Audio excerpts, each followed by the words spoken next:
السلام عليكم ورحمة الله وبركاته. ازيكم يا حبايب قلبي؟ عاملين ايه؟ يا رب دايما تكونوا بخير. فيديو جديد ويوم جديد، ربنا يا رب يملى حياتكم بالخير والبركة والصحة والرزق وطولة العمر.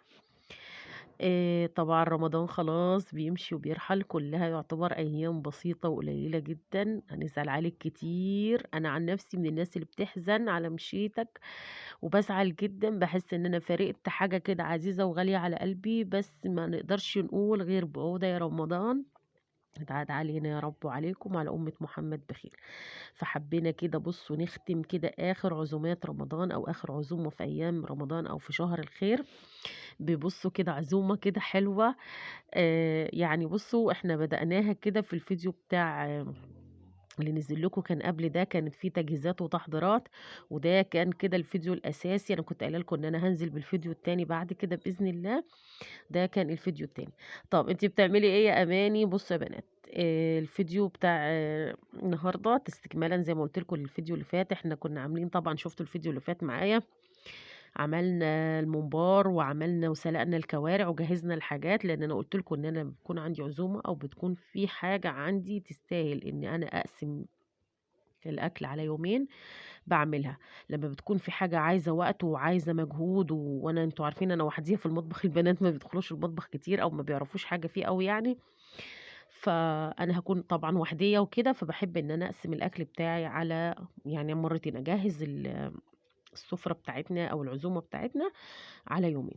تمام. طبعا شفنا في الفيديو اللي فات سلقنا زي ما قلت لكم الممبار، جهزناه وقلت لكم ان انا مش عارفه هسلقه دلوقتي ولا بعد الفطار ولا بكره، بس انا سلقته بعد ما فطرت وكده. تمام. وعملت الكوارع، سلقت الكوارع وجهزتها. وكنت في برضو بط كنت سلقاه وكده، لان في اللي ما بياكلش من الكوارع يعني والحاجات دي، فقلت اللي ما ياكلش من دي هياكل من دي، يعني كان فيهم برضو ما بياكلش كوارع وممبار والكلام ده كله. تمام. طيب اللي قدامنا ده ايه؟ ده عكاوي يا بنات. العكاوي كانت اول مره اعملها عشان تبقوا عارفين، ما عملتهاش ابدا وما كنتش عارفه اصلا بتتباع فين. تمام. لحد ما سالت وعرفت ان هي بتبقى عند الجزار وبيبقى بتتباع كده العكاوي كده على بعضيها، يعني الديل كله كده بيتاخد على بعضيه. المهم يعني الراجل جهزهولي وقطعهولي وظبطته وجبته غسلته واديته كده. بصوا خدت حتتين كده من الدهن بتاعه يا بنات، ورحت مشوحة بيهم العكاوي بتاعتنا. بعد ما اتشوحت كويس وخدت اللون اللي انتوا شفتوه، نزلت عليها بقطاية طماطماية بصلاية عندك جزر وحبة حطي. وحطيت طبعا توم فريش، وحطيت التوابل بتاعتي، اذا كان فلفل اسود، اذا كان رشه من السكر، اذا كان معلقه حبهان مطحون ومعلقه جوز الطيب برضو مطحونه. وهفضل اقلب فيهم كده تقليبه كويسه لحد ريحه التوابل والخضار ما ياخدوا من بعض كده وريحتهم تطلع. بصوا لون اللحمه ده اللي انا عايزه اوصل ليه، او لون العكاوي دي اللي انا عايزه اوصل ليها، ان انا تبقى اللحمه كده لونها احمر ومتحمره وجميله. تمام. هننزل عليها بميه سخنه، يفضل ميه سخنه. تمام. يعني انا كانت الميه دي سخنه قوي هي صح مش بتغلي، بس كانت سخنه سخنه، عشان كده ما خدتش وقت في الغليان والحله غلت. هنا كنت نسيت ما حطيتلهاش ورق اللورة، جيت هنا رحت رميت ورقتين اللورة. طيب سيبنا العكاوي بتاعتنا تستوي براحتها. بصوا طول ما انا عماله شغاله بقول لعيالي ايه وانا قاعده بجهز، بقول لهم بصوا النهارده هعمل لكم صبحي كابر، هعمل لكم صبحي كابر طول الوقت وانا شغاله اقول لهم كده. حتى لما حطيت على السفره وكده بقول لهم بصوا هفتح انا هنافس صبحي كابر ومش عارفه ايه، وعماله اضحك. المهم هنا خدنا 3 بصلات كده حلوين. العكاوي بتحب البصل يا بنات، يعني عايزه تكتري فيها كتري زي ما انت عايزه، هتزيدها حلاوه مش هتعمل اي حاجه. تمام. قطعناها كده ايه، حلقان او جوليان كده زي ما انتم شايفين، اجنحة كده بس. تمام كده وزي الفل. طيب انا جايبه فلفل رومي وجايبه فلفل حامي. بصوا هنشوف دلوقتي مع بعضينا. كنت هقطع الفلفل الرومي وبعد كده غيرت رأيي وخدت بقى فلفل حامي، وقلت ان انا بقى ايه، هاضحي بقى، هاضحي. انا ما باحبش الحراق، بس انا قُلت هاحط لهم فلفل حراق أو فلفل حامي فيها. بس عايزة أقول لكم إن هي ما كانتش حراقة، إزاي أنا ما أعرفش، يعني أنا مش عارفة هي ما كانتش حراقة إزاي. ممكن عشان أنا كنت مقطعة الفلفل بتاعي حتت وكده، فيا دوبك يمكن أخد الريحة بتاعة الفلفل وكده، بس ما خدتش الحرقان. أنا بُصّوا باقطّع وأنا خايفة، والله العظيم أنا خايفة إيدي حتى تلمس عينيّا ولا كده. فالحمد لله رب العالمين يعني ربنا سترها الحمد لله. المهم أنا كنت أقطّع فلفل رومي وكده، بس مش عارفة وقّفت ليه، يعني مش فاكرة إيه اللي خلّاني يعني غيّرت رأيي في موضوع الفلفل الرومي، مش عارفة. حسّيت إن الفلفل الحامي هيبقى كده كشكل وكطعم هيبقى أحلى منّه، فوقّفته الصراحة ما قطّعتش يعني منّه. المهم ركنتهم على جنب وجِبت شفشق الخلاط كده زي ما أنتم شايفين، الطماطم اللي جايبها لي الأستاذ علي جايبها لي حتى مش حمرا لونها أصفر، اتخانقت أنا وهو عشان القوطة دي، لإن ما كانتش أقول له: "يا ابني الطماطم الحمرا حلوة وجميلة ومالية السوق، أنت إيه الطماطم اللي أنت جايبها لي دي؟" فالصراحة استحرمت إن أنا أرجّعه بيها تاني وكده، قُلت مش مشكلة بقى، أبقى أحطها وأحط لها بابريكا وكده عشان يبقى لونها حلو. ضربتها كده في الخلاط، أنا طول ما أنا واقفة باعمل بصل أو حاجة في الكبة، باحب إن لو حاجة هاحتاج لها طماطم كده، أضربها برضه بالمرّة كده وأركنها كده جنبي. تمام، بس هالِم بس كده الخلاط وهامسحه كده من أي قوطة أو أي مَيّة أو مسحة إيد ولا حاجة من إيديّا وأنا واقفة كده، ألمّعه بفوطة المطبخ وهاشيله مكانه علشان أروح بقى إيه، أعمل بقى التسبيكة بقى أو الصلصة أو الدمعة بتاعة العكاوي. بُصّوا العكاوي والكوارع الاتنين في دماغي، فمعلش ممكن تلاقوني باتلخبط كده فيهم في الكلام بتاعهم، فمعلش. المهم هننزل كده بمعلقة سمنة كده في الحلة بتاعتنا كده علشان نعمل الدمعة بتاعتها كده، وبعد كده هتسخن بس السمنة وهنجيب البصل بتاعنا وهننزل بيه في الحلة. أهو هانزّله كده إيه، واحدة، واحدة. هاخلّي الفلفل دلوقتي أنا مش هانزّل الفلفل دلوقتي، هانزّل بس البصل، عايزة تكتّري بصل عن كده كتّري، هو بيحب البصل عامةً. هاشيل بس اللي وقعت منّي على الغطا بتاع الحلة دي، وهافضل أشوّح فيها كده لحد البصلة بتاعتي ما تبدأ إن هي تدبل، وبعد كده هاشوف هانزّل لها إيه أو هاعمل لها إيه.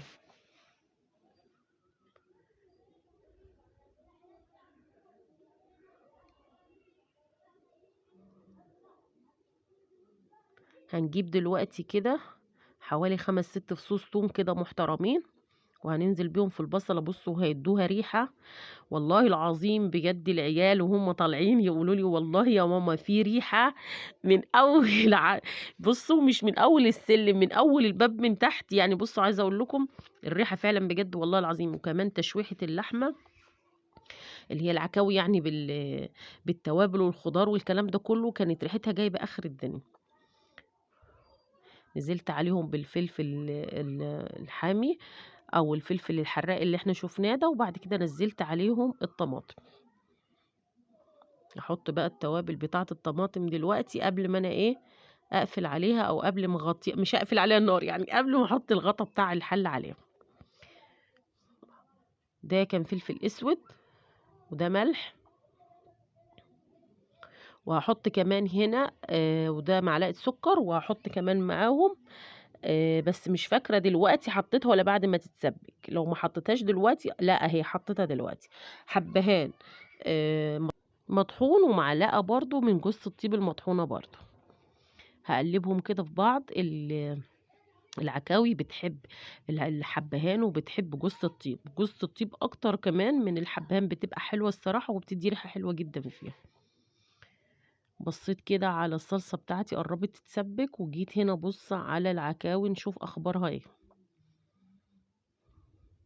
هاجيب بس كده طبق عشان أعرف إن أنا أطلّع بس حتّة كده وأشوف الدنيا فيها إيه. طلّعت حتّة صغيّرة شُفتها برضه، قُلت أنا شُفت الصغيّرة أشوف بقى الكبيرة عشان يبقوا الاتنين ما اطلّعش حتّة الصغيّرة ألاقيها استوت والكبيرة ألاقيها لأ. بُصّوا هنا هاحاول إن أنا أشيل حتّة كده منها لو اتشالت معايا يبقى كده تمام، كده اتشالت كده استوت حوالي 90% كده في السِوَى بتاع الشوربة. هنكمّل بقى ال10% بتاعتها في الطواجن بتاعتنا. طيب شِلنا كده اللحمة زي ما أنتم شايفين أو العكاوي بتاعتنا، وبُصّوا الشوربة بتاعتها بعد ما صفّيناها إحنا عايزينها رايقة ما فيهاش أي حاجة، صفّيتها من أي بُصّوا طماطماية، بصلاية، من أي حاجة محطوطة فيها. بُصّوا لون الشوربة عسل إزاي أهي، بُصّوا. هاخد بس كُبشة كده وأحطها في الصلصة عشان كانت تقيلة شوية، خفّها بس. وهانزل كده بمعلقة حلوة في الطاجن بتاعي، وهابدأ إن أنا أرُص العكاوي بتاعتي كده، واحدة واحدة كده في الطاجن. بصوا انا كنت ما بصدق ان الفيديو ده فيه حاجات كتير، فانا كنت بصوا بصدق ان انا اخلص من حاجة علشان اشوف اللي وراها ايه. وهجيب برضو بقية الصلصة كده على الوش وهحطها فوق العكاوي من فوق اهو. واحط كمان كوبشتين كده من الشوربة، هي هتفضل تغلي كده في الصلصة وفي الشوربة بالعكاوي كده في الفرن، تفضل تكمل السوا بتاعها. هركنه على جنب واحط الطاجن التاني نفس الكلام، احط كوبشة من الصلصة وهبدأ ان انا ارص برضو العكاوي بتاعتي واحدة واحدة كده. بصوا سخنة، انا كنت ماسكاها بصوا كلها مطلعة بخار وحاجات كده مولعة في ايديا، بس عايزة انجز، عايزة اخلص عشان اشوف غيرها. بس كده تمام وزي الفل. هحط برضو كوبشة او اتنين من الشوربة برضو في الطاجن ده اهو، ما كترتش عشان ده تحسوه اصغر من التاني في الكمية بتاعته. وهجيب كده الحلقان بتاعة الطماطم كده عشان نزين بقى الشكل كده، ما هو لازم الشكل الخارجي برضو يبقى ايه جوه وبره كده يبقى قمر. جبت ورق الفويل بتاعي، هحاول ان انا الفهم كده لفة كويسة. انا هنا كنت مشغلة الفرن بتاعتي، عايزة اقول لكم ان الفرن في اليوم ده والله العظيم الفرن تعبت زي صاحبتها، انا والفرن تعبنا. كانت حاجات كتير بسم الله ما شاء الله كانت محتاجه الفرن وكده. فعايزه اقول لكم انا كنت قاعده قدام فرن البوتاجاز بشيل ده واحط ده، اشيل ده واحط ده، اللي عايز شوايه احطه تحت الشوايه واللي عايز الفرن بخليه في الفرن. غلفتهم كده بورق الفوين واحد ورا واحد كده، وزي ما قلت لكم الفرن كانت شغاله، هاخدهم بس كده على الفرن واحطهم في فرن البوتاجاز. هلف بس ده كويس كده. بصوا هنا يا بنات، دي كانت تسبيكة تانية انا عملتها، انا ما عملتهاش معاكم لان احنا لسه عاملين التسبيكة، فانتوا اكيد ايه عملناها 100 مرة يعني مع بعض. التسبيكة دي هتعملي ايه يا اماني؟ هقول لكم عليها دلوقتي. انا عندي ايه هنا دلوقتي في الحلة التانية اللي كنا سالقينها امبارح؟ عندي العكاوي، فانا عندي الكوارع، عندي الكوارع. فانا محتاجة دلوقتي الكوارع ان انا ايه يعني اجهزها هي التانية واحطها في الفرن. طيب هنا بقى التسبيكة بتاعتي دي كانت تمام، بس محتاجة ملح ومحتاجة فلفل اسود. حطيت لها الملح والفلفل الاسود بتاعها، وهوريكم هنا حاولت اطلع حتة من الكوارع دي طلعت تقيلة على ايدي ورحت واخدة حتة صغيرة اهي. بصوا مسلوقة وجاهزة وتمام وزي الفل. هاخدها واخد التسبيكة بقى بتاعتها علشان احطها في الطاجن هي التانية والفها بورق الفويل واشيلها برضو جوه الفرن.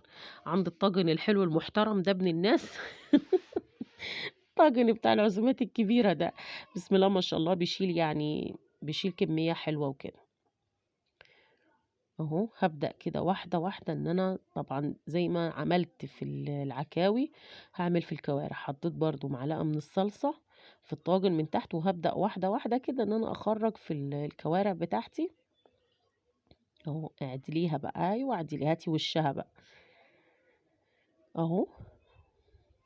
بنتي تقولي ايه يا ماما دي كلها عظم؟ اقول لها يا بنتي ما هي الكوارع كده، هي الكوارع، هي الكوارع ايه ما لازم يبقى كلها عظم. بس كده هحط عليهم برضو على وشهم كده الصلصة اهو. حطيت معلقة شوربة، حسيت ان انا هخرج بقى حاجات. طب انا لا، انا عايزة الصلصة بتاعتي رايقة، عايزة الشوربة رايقة ما فيهاش اي حاجة. هجيب المصفاية بتاعتي برضو نفس الكلام وهصفي الشوربة وهحطها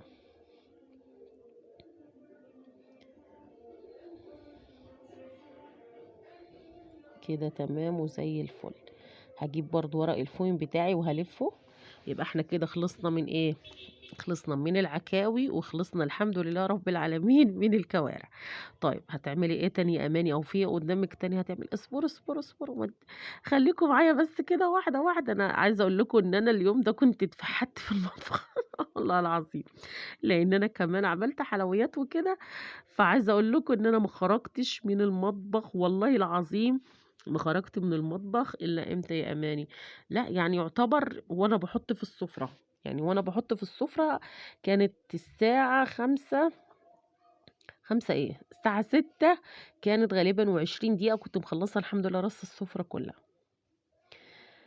دخلت الطاجن جوه الفرن وجيت هنا بقيت التسبيكه اللي فايضه انا عايزاها. هتعملي ايه؟ هعمل بدل ما انا احط بطاطس في العكاوي او بطاطس في الكوارع، هما مفيش مكان اصلا، هعملهم طاجن لوحديهم جوه الفرن.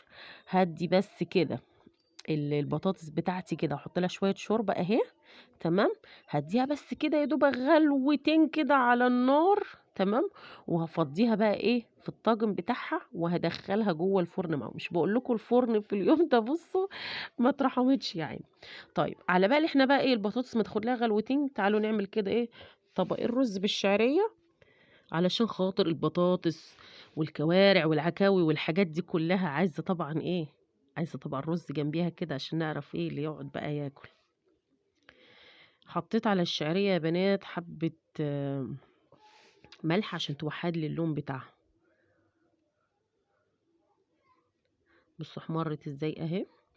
هو الملح حلو انه بيوحد اللون بتاعها، وتحسوا ان هو بيساعدها انها تحمر يعني بسرعة. هتحمر كده الشعرية، هنزل بكيلو كده، كيلو كان من الرز غسلاه وسنداه على الجنبية اهو.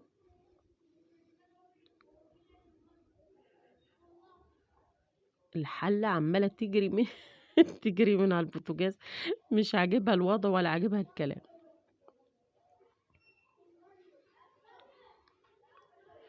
فضلت اقلب كده في الرز بتاعي، وادي الشوربة بتاعت كانت بتاعت الكوارع ولا العكاوي يا اماني؟ لا دي كانت ميكس ما بين الاتنين. كانوا فايضين حبة من بتوع الكوارع وحبة من بتوع العكاوي، تمام. ورحت منزلاهم، طبعا احنا عارفين ان الشوربة متظبطة من امبارح وكل حاجة، بتاعت العكاوي برضو متظبطينها وكنا حاطين الملح بتاعها وتمام وزي الفل. غطيت على الرز وجيت هنا شفت البطاطس، لقيتها خلاص داخله في دور السوا كده، خلاص انا هاخدها على الطاجن بتاعها على طول علشان تكمل السوا بتاعها جوه الفرن.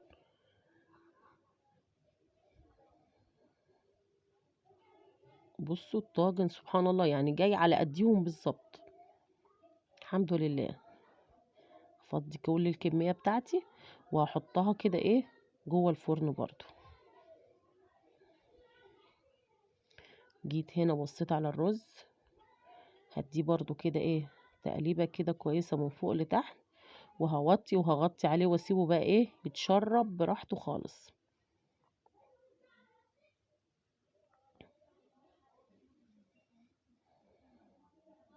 حطيت معلقه سمنه هنا على الحله الناحيه التانية علشان اعمل بقى ايه طبق ملوخيه خضراء. ما انا بقول لهم انا هعمل لكم النهارده ايه صبح كابر بقى. كان عندي طواجن كده صغيره كنت جايباها من سوق جمعه من عندي من هنا، فانا شفتها يعني بصوا كانوا كده 5 طواجن صغنطاطين اللي هم بتوع الزبادي يا بنات. كانوا الصراحه عجبوني كده، كان شكلهم حلو الصراحه، فجبت معايا 5 منهم. وهم ينفعوا للزبادي، ينفعوا بصوا لو كنا عاملين ملوخيه زي كده ولا حاجه وعايزه بقى تظبطي الدنيا قدامك تحطيها فيهم، هيبقوا جمال وشكلهم زي العسل. زودت كده الشوربه بتاعتي، انا بحب ان انا يعني اطش الاول للملوخيه وبعد كده ازود الشوربه. وبعد ما ازود الشوربه بحط حوالي فصين توم مهروسين كده واسيب الشوربه بتاعتي تغلي مع التوم وكده. بتبقى حلوه الصراحه وبتديها كده ريحه فصين التوم اللي احنا بنحطهم يغلوا في الشوربه، بتديها ريحه حلوه كده. تمام. نزلت بالكيلو ملوخيه، تمام. وهجيب كده المضرب بتاعي، بحب ان انا اضربها الصراحه بالمضرب وكده علشان يفكها يعني ما يخليش فيها اي تكتلات ولا اي حاجه من جوه. بس كده هسيبها بس تغلي يا دوبك، بس مش تغلي. بصوا عايزه اقول لكم لانها هي لسه يعني لسه انا ايه عماله اجهز في الحاجه واركن على جنب، فاهماني؟ يعني ممكن احس انها بردت شويه ولا حاجه، ممكن اسخنها حبه تاني ولا حاجه، فعشان لما تيجي تسخني بعد كده ما تلاقيش العرق بتاعها قطع منك وبقت مش حلوه. طفيت عليها، كان فاضل معايا اخر حاجه الممبار. جيت هنا في الطاسه بتاعتي الحلوه دي الحلوه جميله بتاعتي دي، وبدات ان انا احمر في الممبار بتاعي. الممبار طبعا احنا كنا عاملينه من امبارح، سلقينه من امبارح، حشيناه وسلقناه امبارح. يا دوبك بس النهارده حمرناه بس تحمير، تمام. بس كده اهو. فضلت ان انا اقلب كده فيه واحده واحده لحد اللي تحمر كده، يعني اقلبها على الناحيه التانية. هخلص كده كميه الممبار برضو وهنشوف مع بعضينا اللي احنا عملناه. عايزه اقول لكم ان هنا الفرن كانت شغاله، مسكت الطواجن بتاعتي اللي قلت لكم عليها غسلتها، وسبتها جوه الفرن من غير اي حاجه فيها، بحيث انها تسخن، بتبقى سخنه، لان انتوا عارفين الملوخيه ما ينفعش تغلي والكلام ده كله، تبقى سخنه عشان لما اجي احط فيها الملوخيه تبقى الملوخيه قاعده سخنه، ما تبقاش بارده يعني. فاهمين قصدي ايه؟ ان انا سبت كده الطاجن يسخن براحته جوه الفرن من غير اي حاجه ما تكون فيه، تيجي كده تفضي فيه الاكل بيبقى لسه قاعد محتفظ بدرجه حراره الاكل وكده، ومن الناحيه التانية ما نبقاش بصوا قطعنا عرق الملوخيه وبهدلناها معانا. خرجت كده اول طاسه او اول صينيه من الممبار، هبدأ ان انا كده برضو نزلت بقية الممبار، بس لسه يعني في لسه مجموعة تاني برضو، بس انا مش هحمر طبعا الممبار كله معاكم. الفيديو هيبقى طويل زيادة عن اللزوم. فهخرج كده برضو الحبة اللي انا حطيتهم دلوقتي معاكم كده، وهنروح نجهز كده السفرة بتاعتنا على طول، يعني انا حمرت وجهزت على طول، ما استنيتش. طبعا كنا عاملين عصير، عملت برضو عصير جوافة وعصير فراولة وكده، بس مش فاكرة انا والله، مصورة المقطع ده بس مش عارفة راح فين، مش عارفة. المهم، بصوا يا بنات، ادي السفرة بتاعتنا اهي، بصوا ادي طاجن من طواجن من الاتنين طاجن اللي احنا عملناهم اللي هم بتوع العكاوي اهو، بصوا شكله ولونه بقى عامل ازاي. وادي الممبار، بصوا الممبرايه كده حمرا وشكلها يفتح النفس، وحتت صغنطوطه يا اختي وقمر. عايزه لايكات كتير للفيديو ده. بصوا الملوخيه، ادي الطواجن اللي انا بقول لكم عليها، ادي الملوخيه بتاعتنا اهي، ادي الكوارع اهي، بصوا لونها، بصوا اللون والجمال والنبي. طب بالله عليكم صبحي كابر ولا لا؟ عايزاكم تقولوا لي. بصوا ادي طاجن البطاطس اهو، ما حبيتش ان انا احط الصراحه البطاطس مع الحاجه وكده، قلت لا، ما هي كده كده من نفس الشوربه بتاعتها، احطها كده في طاجن وحديها. بصوا يا بنات، هتقولوا لي طب انت امانه عملتي بط ليه؟ عملت بط عشان في اللي ما بياكلش الكوارع او العكاوي او الممبار، فانا عملت الملوخيه وطاجن البطاطس ده والبطايه علشان خاطر فيهم اللي ما بياكلش كده. عملنا الرز بتاعنا ديكم شفتوه، ودي الملوخيه وكل حاجه. يا رب الفيديو بتاعنا يكون عجبكم، ما تنسوناش باللايك، والسلام عليكم.